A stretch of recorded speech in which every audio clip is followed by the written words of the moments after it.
Hey everybody, it's Jason Blaha here. I'm just sitting here drinking my morning coffee.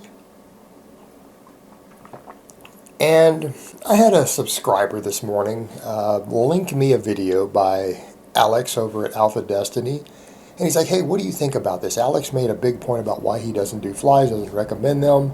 What do you think about it? And I'm going to tend to agree with what he's saying here. And I'm not saying small movements don't have their place. I'm not saying single joint exercises don't have their place in training. They absolutely do, absolutely can, even for an athlete. They do have their place. I do some.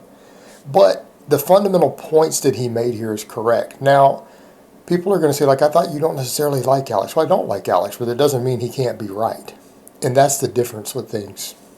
A person can be right. And I don't have a problem usually with his pressing advice these days, right? As far as the bench press training and a lot of the advice for upper body that he gives, a lot of it's really good. A lot of it's on point.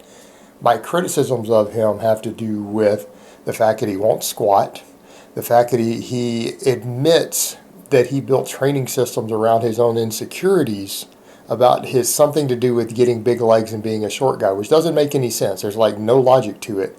That he built training systems that devalue lower body strength due to feeling bad about his height. That's my problem with him. And then all the fake lifts and the stuff of basically trying to pretend that he's stronger than he is with fake lifts. Okay, that has nothing to do with the quality of advice that he's given these days for upper body, because a lot of it is grounded in a lot of good coaching, because he's been paying attention to this stuff for years. He paid attention to my channel 5 years ago. He was a massive follower. He follows a lot of top coaches. All right, his advice on the upper body stuff is generally pretty good. He's got a strong bench press.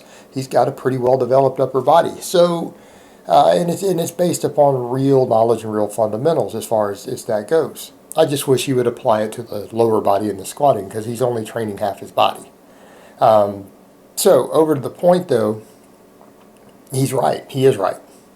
So that's kind of the point I'm making here. I can dislike someone for other stuff and disagree, and then we can still say they are correct here. And one of the big points he made is that when you start talking about the fly, especially dumbbell flies, and he pointed out correctly that even Jeff Cavaliers pointed this out. Biomechanically, there is literally nothing that a dumbbell fly that a press doesn't do. It does not recruit a single muscle fiber more in your chest than pressing does. It doesn't. It can't. And so what's the point that we look at? Generally, what's the only reason we would do small exercises? We do small exercises because, number one, they bring something new to the table. There are movement patterns on a single joint movement that might bring muscle fibers or something to do with the performance element into a muscle group that you are not getting on your big exercises, okay? And in which case, especially with a muscle that needs additional development, it might make sense to incorporate that, right? It does make sense in some cases. So let's say you really had an issue with a lagging chest and you're doing only pressing and maybe you're not getting enough tension at the top. Well, you can't do that with dumbbells. You could do it with bands. You could do it maybe with cables. So those might have their place if it was a lagging muscle group for you. They might have their place. With the dumbbell itself, it doesn't make any sense. It doesn't make any sense at all biomechanically. There's no advantage, no reason to do it. At least in terms of getting a function you're not getting with the rest. Next, what's the other reason we would use a small movement?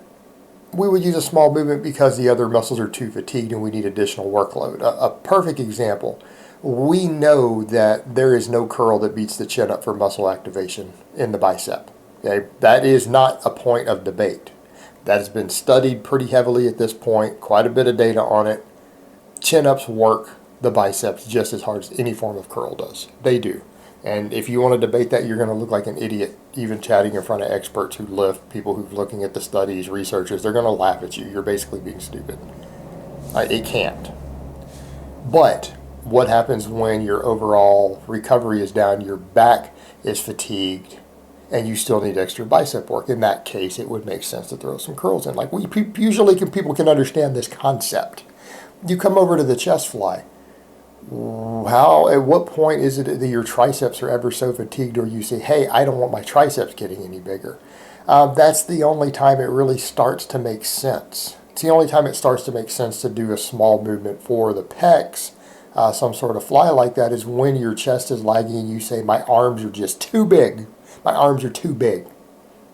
I can't have my massive football triceps getting any bigger. They're just too big. I don't want to buy new shirts. I'm already having to cut my sleeves open, but my chest is too small. Okay, in which case, all right, if you're that guy, it does make sense to maybe do some flies. Okay, absolutely. But generally speaking, as he pointed out, if you get really strong on the basic lifts, this is not going to be an issue. People who get in this mindset, who run a lot of these chest days, they haven't even built a base on the big movements, and they would actually have a bigger chest if they just got strong on their bench press. They got strong on their dips, and they went all the way down. Because again, as he pointed out, and it's exactly what you see guys who do 3 different sorts of flies who still don't have a chest, and they claim the bench isn't working. Well, they're half repping 225. Well, that's not even a strength base, guys. Okay. Usually what we want to see out of novice lifters is for you to be able to, reach down and touch your chest and bench 225. That's basically novice entry-level strength. That's usually should be one of your goals early on. And I'm not saying the 1 rep max on the bench is the be-all, end-all to build your chest, but it's certainly part of the equation, and it represents an amount of work capacity. And that's what people forget with some of those even 1 rep strength numbers. They represent your work capacity. Because here's what I can tell you. You can do a lot of weight for a 10 rep max and you can bench 400. Okay? Even if you can bench 315 for a couple of reps, what do you think your 10 rep max is going to be? What can you do for 5 sets of 10 on some of your chest presses at that point? Probably a lot. It represents a work capacity. Because the 1 rep max strength charts work the other direction. They're not intended to determine your max. That's where people use them wrong. They're intended to take your 1 rep max and determine how many reps you should be doing with a given weight for your work sets, so that you can calculate this. So if you're wanting to do 3 sets of 10 or 3 sets of 8 or whatever, you can take your 1 rep max and estimate how much weight to put on the bar. That's the whole point. That's what they were written for by the experts who designed them. So, yeah, it does represent a certain work capacity, and he's right. You get big on an assortment of different presses. You get strong at them. Do them correctly through a full range of motion, you're going to have a big chest. And your chest is going to continue to develop. And he's right. He said he quit doing flies. His chest has continued to grow. That's anecdote, but it is true. It is true. If you have a 200 bench, and this is more or less the point he made, you have a 200 bench, and you take your bench from a 200 up to a 315, and you stop doing all your chest smaller movements, your chest is not going to get smaller.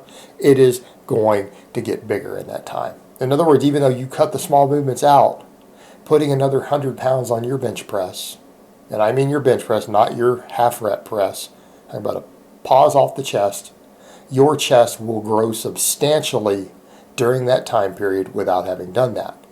And I'm not saying it has to be just through the barbell bench press. We all do a variety of movements, even power lifters, even myself. I do a lot of pressing variations. I have multiple different barbells that I use for pressing. I have dips. I even do different stuff on my Metcon days, right? So there's a pretty wide variation. I do a dozen different presses for my chest. So I'm not telling people either, hey, just a bench press.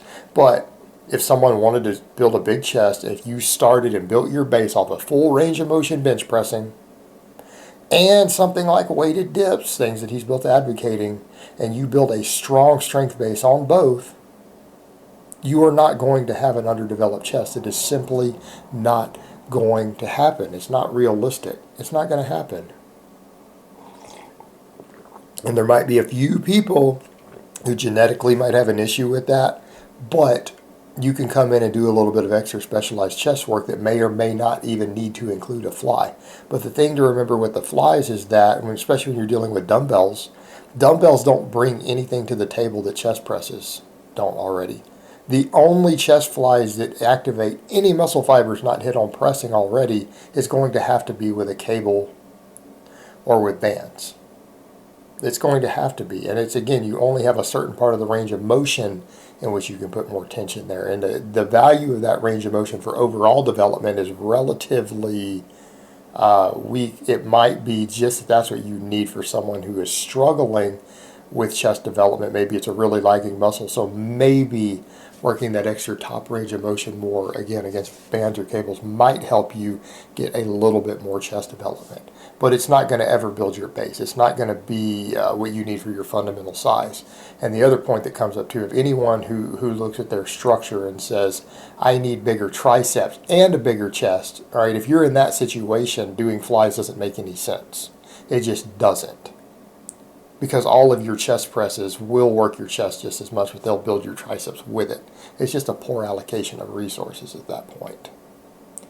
Alright guys, well that's really all I have to say on that today. I hope it's been informative, and I will talk to you guys next time.